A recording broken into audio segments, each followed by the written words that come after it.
नमस्ते। Solid facts with Hemant अत्री में आप सबका स्वागत। जैसा आप देख रहे हैं हेमंत सर हमारे साथ मौजूद हैं। बहुत स्वागत है सर।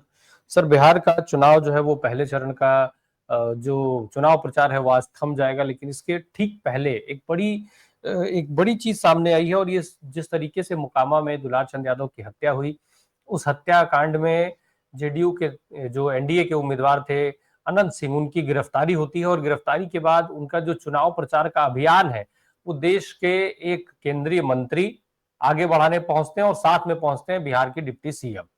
अब वहां जाकर के जिस तरीके से हरकतें होती हैं उसके ऊपर कुछ और चीजें चल रही हैं, लेकिन उसके पहले जो एक स्टेटमेंट है मैं वो सुनवाना चाहता हूं। जरा वो स्टेटमेंट सुनवा दीजिए, फिर मैं सवाल लेकर के आता हूं। सुनाइएगा। एक आदमी नेता हाथी तो चुनाव के दिन उनका घर से निकले मत ही हो, उनका घरे में पैक कर दीजिए। आप बहुत अगर हाथ जोड़ तो कही हो कि तू चला हमने के साथ अपन वोट गिरावा और आके घर में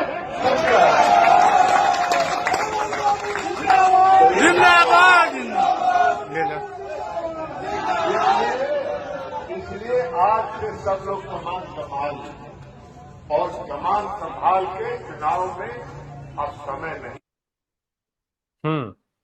तो ये जो आप सुन रहे थे, स्क्रीन पे आपके दिखाई दे रहे थे, लल्लन सिंह हैं, राजीव रंजन सिंह और लल्लन सिंह केंद्र की सरकार में जेडीयू के कोटे से मंत्री हैं।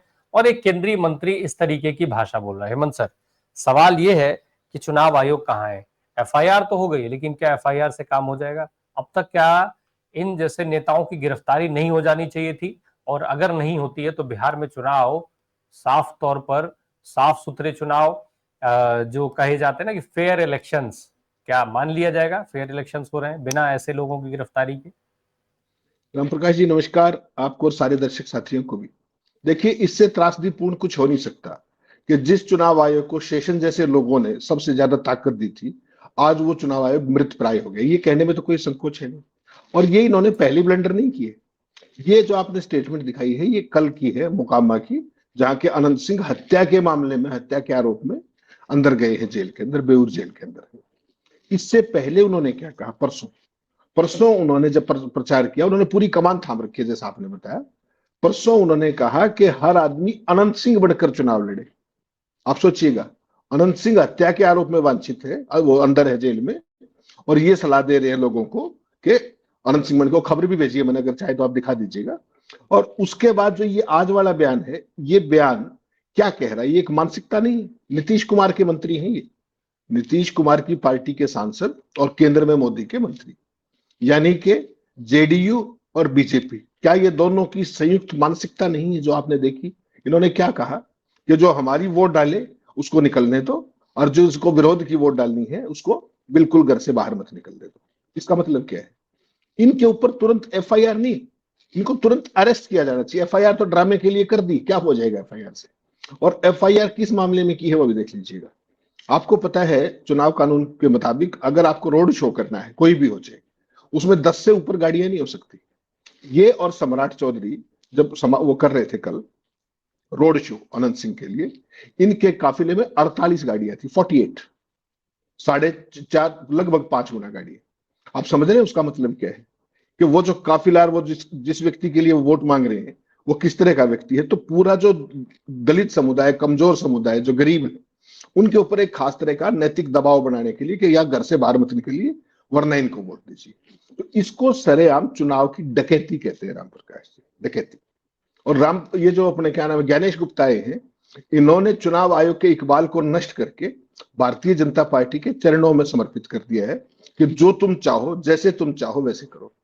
4 दिन से आपने देखा प्रधानमंत्री क्या बोल रहे थे, कनपटी, उसके बाद कट्टा, और ये सारी भाषा, ये प्रधानमंत्री की भाषा है। उसके बाद पप्पू, गप्पू, चप्पू, जो भी वो बोल रहे थे अपने क्या नाम है, यूपी वाले सीएम। आप गृह मंत्री जी की भाषा देख लीजिए। तो चुनाव का इन्होंने मजाक बढ़ा के रख दिया है पूरे तरीके से। और उसके बावजूद भी ज्ञानेश गुप्ता कर क्या रहे हैं? कुछ नहीं, हाथ पे आधरे बैठे। ये चुनाव के दौरान पैसे बट रहे हैं। आज शाम को पहले दौर का प्रचार खत्म हो जाएगा, ठीक, परसों उसकी वोटिंग हो जाएगी, और उस वोटिंग के बाद सेकंड फेज में जहां पर चुनाव होना, उसके बाद 7 तारीख को पैसे बटने हैं महिलाओं को, नीतीश सरकार की तरफ। फिर चुनाव कहाँ रह गए? तो मैं जैसे आपको पहले कह रहा था, ठाकर के ऑक्शन करा दीजिए, बात खत्म कीजिए, चुनाव का क्या मतलब रह गया? तो बेसिकली सोच देखिए आप, इसको मैं कोट एंड कोट कह रहा हूं, जो बीजेपी जेडीयू के खिलाफ वोट करने वाले हैं उन्हें चुनाव के दिन घर से निकलने मत दे। ये सिर्फ एक बयान नहीं है, ये लोकतंत्र की हत्या का प्लान भी है और ऐलान भी है। दोनों चीजों को देखिए, इसको प्लान भी है और ऐलान भी। कभी वोट डालना, आज से पहले आपने देखा था सारे चुनाव आयुक्त क्या कहा करते, सबसे बड़ी देशभक्ति लोकतंत्र के अंदर क्या है कि जाकर के अपने मताधिकार का प्रयोग कीजिए। और आज डर और धमकी, यही नया चेहरा है लोकतंत्र का। और कौन कर रहा है? इस देश का केंद्रीय मंत्री। और इस पर भी जब निष्पक्ष कहलाने वाला चुनाव आयोग मौन है, क्या अभी भी वो सरकार के साए में ज्ञानेश गुप्ता डर रहे हैं? किस बात से डर रहे हैं? चुनाव आयोग तो न्याय का प्रतीक है, लेवल प्लेइंग फील्ड का प्रतीक है। उसका काम क्या सिर्फ बीजेपी जेडीयू के लिए चुनाव सुनिश्चित करना हो गया है क्या? क्यों नहीं उसने मुंह खोला जब महिलाओं को मुफ्तखोरी की रेवड़ियां 3-3 हजार रुपए की बांटी जा रही थी? और अमित शाह क्या कह रहे थे आज, आपने सुना? उन्होंने कहा कि ये जो महागठबंधन वाले लोग हैं, ये महिलाओं से चुनाव आयोग को शिकायत करने के इनके 10,000 रुपए वापस लो। सोचिएगा, वो क्या कह रहे हैं, चुनाव की आचार संहिता का उल्लंघन मत कीजिए, ऐसा आप नहीं कर सकते। और अमित शाह उसको कैसे इंटरप्रेट कर रहे हैं कि ये तुम्हारा 10,000 रुपया वापस करवाना चाहते हैं। तो आप सोच लीजिए आप क्या है। अब जो काम रह गया इलेक्शन कमीशन का, वो केवल जो सत्तारूढ़ पार्टी है या उसका गठबंधन है उनकी जी हजूरी है, इसके अलावा कुछ भी। जो कुछ कल ललन सिंह ने कहा, उसके बाद उनको एक पल के लिए भी ना तो चुनाव प्रचार की इजाजत दी जानी चाहिए थी। आज चुनाव प्रचार फर्स्ट फेज का खत्म हो जाएगा, वो तो अब भी ऐसे ही घूम रहे, कर लीजिए एफआईआर, क्या ही फर्क पड़ता है, दे दीजिए नोटिस, क्या फर्क पड़ेगा? उनको तत्काल प्रभाव से, उनकी केवल इस स्टेटमेंट के आधार पर इमीडिएटली, पहले तो जो उन्होंने वो किया, क्या नाम है अपना, 48 गाड़ियों के साथ रोड शो किया, और फिर ये टिप्पणी जो की, ये केवल एक धमकी से कहीं आगे है राम प्रकाश, केवल इसको धमकी तक मत लीजिए। तो कभी सीबीआई को तोता कहा करते थे, आज चुनाव आयोग। हेमंत सर, ये सवाल जरा मैं उल्टा करना चाहता हूं आपसे। अगर लल्लन सिंह की जगह ये बयान तेजस्वी यादव ने दिया होता, ये बयान राहुल गांधी ने दिया होता, ये बयान खेसारी लाल यादव ने दिया होता, तो क्या चुनाव आयोग नोटिस दे करके उनसे जवाब मांगता? इमीडिएटली आप जवाब की मांग कर रहे हैं, ये उनका प्रचार इमीडिएटली स्टॉप करते हैं। इमीडिएटली 2 से 3 दिन, 48 से 72 घंटे के लिए उनका चुनाव प्रचार समाप्त कर देते हैं। ये बात करके चलिएगा, ज्ञानेश गुप्ता की जो भाषा, भाव भंगिमाएं जो कुछ भी है, उसमें तो कोई शक बचा ही नहीं कि उनके दिमाग में क्या है, उनकी निष्ठा किसके प्रति है। कहीं संविधान को छोड़ करके उनकी भाजपा की हर चीज के प्रति निष्ठा है। मोदी कैसे मजबूत हो, अमित शाह के सामने, उनके सामने नंबर कैसे बने, उन्होंने इस मामले में राजीव अग्रवाल को भी बहुत पीछे छोड़ दिया है। इससे दुर्भाग्यपूर्ण बात राम प्रकाश जी कोई हुआ नहीं करती। हमने इतने साल इलेक्शन कमीशन किया, पर्दे के पीछे चुनाव आयोग छोटा मोटा करते होंगे, वैसा नहीं कहता कि तमाम लोगों पे एक आध आरोप भी लगे, लेकिन उसके बावजूद भी मोदी जी, आपको ध्यान है कैसे बोला करते, जेम्स माइकल लिंक दो, जिस तरीके से करके एक खास तौर पे एक वर्ग को टारगेट करने के लिए, उसी भाषा को कंटिन्यू करते हुए प्रधानमंत्री कट्टा वट्टा करते हैं, गृह मंत्री बहलाते हैं, फुसलाते हैं, लोगों को भ्रम में डालते हैं। नीतीश कुमार की पार्टी का डिप्टी सीएम क्या कर रहा है, केंद्रीय मंत्री क्या कर रहा है? आपको नहीं लगता कि ये सामान्य नहीं है, ये कोई ना कोई बौखलाहट है, किसी भी कीमत पर चुनाव जीत लेने की वो है? आप सोचिए, जिस दिन से चुनाव कार्यक्रम घोषित हुआ है उस दिन से लेकर के आज तक पैसे बट रहे हैं, फिर इस चुनाव का मतलब क्या रहेगा? कहाँ है ज्ञानेश गुप्ता, कहाँ है चुनाव आयोग? और क्या कह रहे हैं उनके सूत्र, खुद नहीं बोल रहे, खुद एक मुंह नहीं खोला। वो कह रहे हैं, जो अपने क्या नाम है चुनाव आयोग के सूत्र, कि ये ऑनगोइंग जो थी, ये ऑनगोइंग स्कीम थी। ये ऑनगोइंग स्कीम कब से थी जरा बताइएगा, महिलाओं को पैसे देने वाली? आपको ध्यान होगा 75 करोड़ रुपया चुनाव घोषित होने से 15 दिन पहले दिए थे मोदी जी ने, नीतीश ने, और उसके बाद बाकी पैसे कुल मिलाकर के दोनों किस्तों में 12,000 करोड़ के आसपास पैसे बांटे। वो स्कीम पहले कहां थी, कभी नहीं देखी, ना किसी ने सुनी। ये तो इनका अपने की खोज है, और ज्ञानेश गुप्ता हाथ पे हाथ रहे बैठे। कोई और पार्टी, आप सोचिए 500 रुपए अगर कोई देता मिल जाए तो उसके ऊपर मुकदमा दर्ज हो जाएगा। यहां तो सरकार खुले में 10-10 हजार रुपए रिश्वत बांट दिए, कर लीजिए आप, क्या करेंगे? कोई बोलने वाला नहीं, कोई सुनने वाला नहीं, कोई अपील नहीं, कोई दलील नहीं। इसीलिए आज तेजस्वी को आना पड़ा। उन्होंने कहा कि 14 तारीख को सभी महिलाओं को 30-30 हजार रुपए दिए जाएंगे। पूरे साल का जो माई बहना योजना है, पूरे साल का उसको 14 तारीख को ही दे दिया जाएगा सरकार बनते ही। तो इस लेवल पे चुनाव को ले आए, ना कोई कार्यक्रम है, कोई ना नीतियां हैं, एक सरकारी खजाने को लुटाने का कार्यक्रम चल रहा है। बस एक बार सत्ता मिल जाए, उसके बाद जो हो उसको देख लेंगे। इस लेवल पे जो चीजें, आपने कभी सुना है कि चुनाव का पहला फेस होने के अगले दिन, परसों फेस है, और उसके बाद भी पैसे बटेंगे 10-10 हजार रुपए? इसकी केवल एक कल्पना की जा सकती है ये किस तरीके का चुनाव आयोग, जो इन्होंने ज्ञानेश गुप्ता ने बताया था ना विपक्ष को कि ये पुराना नहीं, ये नया चुनाव आयोग है। अब आप कल्पना कर लीजिए इस चुनाव का भी क्या मतलब है। इसलिए मैं बार बार आपको कहता हूं, ये इलेक्टोरल डेमोक्रेसी नहीं है, ये इलेक्टोरल ऑटोक्रेसी है। जो सत्ता में जिस तरीके से सारे इंस्टीट्यूशंस को कब्जा किया है, चाहे वो जांच एजेंसियां हो, चाहे चुनाव आयोग हो, और अब धीरे धीरे अदालतों की तरफ भी वो चीजें बढ़ रही है लगातार। जी, लेकिन फिर सवाल आकर के वो खड़ा होता है, ज्ञानेश कुमार गुप्ता बड़ी बड़ी बातें करते हैं। अभी बीच चुनाव इस समय कानपुर में गए थे, जब वो बता रहे थे एसआईआर के फायदे, बिहार को कैसे जो है उस पर गर्व महसूस होगा। तो एसआईआर पर जो गर्व महसूस हो रहा था, क्या बिहार अब इस पर भी गर्व महसूस करे कि अनंत सिंह जो कर रहे थे वो काम बीच में अधूरा छोड़ दिए, तो उसको करने के लिए केंद्र की सरकार का एक मंत्री पहुंचा। जो धमकी अनंत सिंह नहीं देते थे वो धमकी लल्लन सिंह वहां जाकर के दे रहे हैं। और दूसरा एक सवाल और है सर, क्या लल्लन सिंह का बयान ये साफ कर देता है कि बिहार में भी इलेक्शन वैसे ही होंगे, वही मॉडल लागू होगा जैसे उत्तर प्रदेश के रामपुर में लागू किया गया, मुसलमानों को रोका गया, इसके अलावा कई जगहों पर उपचुनाव के समय पर हुए थे? जी, ये तो आपने 100% बिल्कुल सही पकड़ा। ये जो रामपुर वाला एक एग्जाम्पल है, वो तो ना भूतों ने बचते टाइप की चीज है ना, तो वो तो चोरी छुपे किया गया था, उसमें कैमरे पे कुछ नहीं था। यहाँ तो कैमरे पे केंद्र का एक मंत्री ये कह रहा है कि जो हमारे को वोट नहीं डालने वाला उसको घर से मत निकलने दो। This is a open and shut case. इसकी तो कोई जांच कराने की भी जरूरत नहीं है। उसको किसी ने गन पॉइंट पे नहीं कहलवाया है। बड़ी सभा में चौराहे पे खड़ा होकर के वो कह रहा है, आपके पास वीडियो है, सारी चीजें हैं, पूरे देश में सर्कुलेट हो रहा है। उसके बावजूद भी अगर वो प्रचार कर रहा है तो the whole credit goes to mister Gyanesh Gupta, इसके अलावा कुछ नहीं।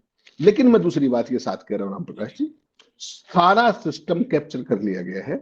और ये जो चीजें हैं, ये नीतीश कुमार, तो अभी तक तो भाजपा की बात होती थी, जो भाजपा की मानसिकता ये है, फलाना ये। लल्लन सिंह तो नीतीश कुमार के सबसे करीबियों में से एक रहे, पार्टी के अध्यक्ष रहे। वो व्यक्ति अगर ये कह रहा है मंच पे खड़ा होकर कि हमारे विरोधियों को वोट मत डालने दो, तो इसमें तो मानसिकता में तो कोई कसर बची नहीं। फिर तो बिल्कुल साफ है कि चुनाव जीतना है, चाहे किसी भी तरीके से, साम दाम दंड भेद, कानून मर्यादा संविधान, इसका कोई मतलब इनके लिए नहीं है। और यही सबसे दुर्भाग्यपूर्ण और खतरनाक बात है। इससे खतरनाक कुछ हो नहीं सकता। और ज्ञानेश गुप्ता, एक नोटिस देने से क्या हो जाएगा बता दीजिए। उनको तुरंत क्यों नहीं बैन करते कि आप इमीडिएटली बाकी चुनाव में प्रचार नहीं करेंगे, क्योंकि सेकंड फेज का चुनाव तो अब भी रहता है। या वही काम करेंगे, 48 घंटे का समय दे देंगे, उसके बाद उनके जवाब को करेंगे, और चुनाव खत्म होने के बाद उनको क्वेश्चन करके छोड़ देंगे, एक चेतावनी देके छोड़ देंगे। यही तो करते। राजीव कुमार अग्रवाल भी यही किया करते, उससे पहले अरोड़ा भी यही किया करते। तो चुनाव आयोग का तो पूरा संघीकरण हो चुका है ना, उसके अलावा तो कुछ बचा नहीं। ऐसे में सर चुनाव फिर फेयर इलेक्शंस का जो दावा है वो कहाँ पे ठहरता है? मोदी जी जा करके वहां पर कट्टा की बात करते हैं, दुनाली की बात करते हैं, वहां अमित शाह जाते हैं तो कह आते हैं कि यहाँ जमीन नहीं है, फैक्ट्री लगना संभव नहीं है, संकल्प पत्र में 1 करोड़ नौकरियों का वादा कर दिया जाता है, इंडस्ट्री लाने का वादा कर दिया जाता है। फिर उधर वही अमित शाह साहब जो है, मोदी जी जो है जंगल राज बताए नहीं थक रहे हैं, गला सूख जाता है उनका जंगल राज बताते बताते। लेकिन अमित शाह कह देते हैं दुलार चंद यादव की हत्या पे कि छिटपुट घटनाएं तो पूरे देश में हो रही हैं। अब ये अमित शाह भले उस वक्त पता नहीं उनको याद था कि नहीं था कि वो देश के गृह मंत्री हैं, जब ये बयान दे रहे हैं कि देश में ऐसी छुटपुट घटनाएं तो होती रहती हैं। तो ये जो सारी चीजें चल रही हैं, बिहार का चुनाव कहाँ है इसमें? कहीं दिख रहा है कि बिहार में चुनाव हो रहा है, मॉडल कोड ऑफ कंडक्ट लागू है? नहीं राम प्रकाश जी, मैं तो हमेशा ही आपको कहता हूं कि चुनाव की जो बेसिक है वो क्या है कि लेवल प्लेइंग फील्ड हो। लेवल प्लेइंग फील्ड का तो बहुत पहले सारा वो किया जा चुका है क्रियाक्रम। चुनाव कार्यक्रम की घोषणा से लेकर के, चुनाव की तारीखों से लेकर के, उसके चरणों से लेकर के, और आचार संहिता जिसका आपने काम, अभी तक हम कहते थे कि आचार संहिता का अचार डाल दिया, लेकिन अब तो जो चीजें हो रही है, आचार संहिता का तो मुरब्बा बना के और कर दिया हजम उसको। प्रधानमंत्री दुर्भाग्य से ये भूल चुके हैं कि वो इस देश के प्रधानमंत्री। उनको ये लगता है कि केवल और केवल वो भाजपा के प्रधानमंत्री या भाजपाइयों के प्रधानमंत्री हैं या आरएसएस के प्रधानमंत्री। यही चीज अमित शाह जी पे लागू होती है। वो पूरे देश के गृह मंत्री हैं, लॉ एंड ऑर्डर उनका सब्जेक्ट है, उनका कमांड एंड कंट्रोल सीधे उसके लिए जिम्मेदार है वो। उसके बावजूद घुसपैठियों के नाम पर वोट वो मांगते हैं। घुसपैठिए आए कैसे, इसका जवाब नहीं देते हैं। SIR में कितने घुसपैठिए थे वो उन्होंने आज तक नहीं बताए। लिस्ट में से कितने नाम काटे वो नहीं बताए। कितने उन्होंने देश से घुसपैठिए अब तक निकाल दिए वो नहीं बताए। तो वो कर क्या रहे? जिस जंगल राज की आप बात कर रहे हैं, देखिए मेन जो जो अपने क्या नाम है अपराध है ना बिहार के अंदर, वो नंबर 1 अपहरण है, फिरौती है, और उसके बाद हत्या है। कल मुझे कोई साथी बता रहा था बिहार में, जब मैं बात कर रहा था जर्नलिस्ट से, किसी सीनियर से, उसने कहा साहब कुछ मत करो, 15 साल का लालू का वो निकलवा लीजिए डेटा, 15 साल के लालू राज में, और 20 साल के नीतीश राज में निकाल लीजिए। 19-21 नहीं, उससे कहीं आगे नीतीश कुमार के यहाँ लॉ एंड ऑर्डर बिगड़ा है। लेकिन मुंह के आगे मैदान है, मोदी जी जो कहे वही सही है, मीडिया में भी वही छपेगा। जंगल राज आज से 20 साल पुरानी बात के ऊपर आप वोट मांग रहे हैं, लोगों को डरा रहे हैं। 20 साल पहले लालू जी का शासन था वहां पे।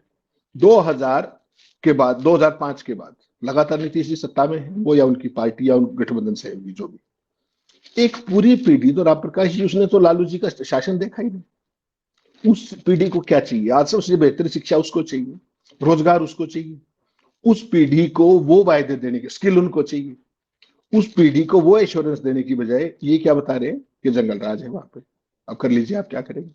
जंगल राज से डरा के, अपनी नाकामियां छुपा करके आपने कोई वोट मांगते हुए देखा है क्या? अभी तक क्या था कि बिहार में जमीन नहीं, ये किसने कहा था?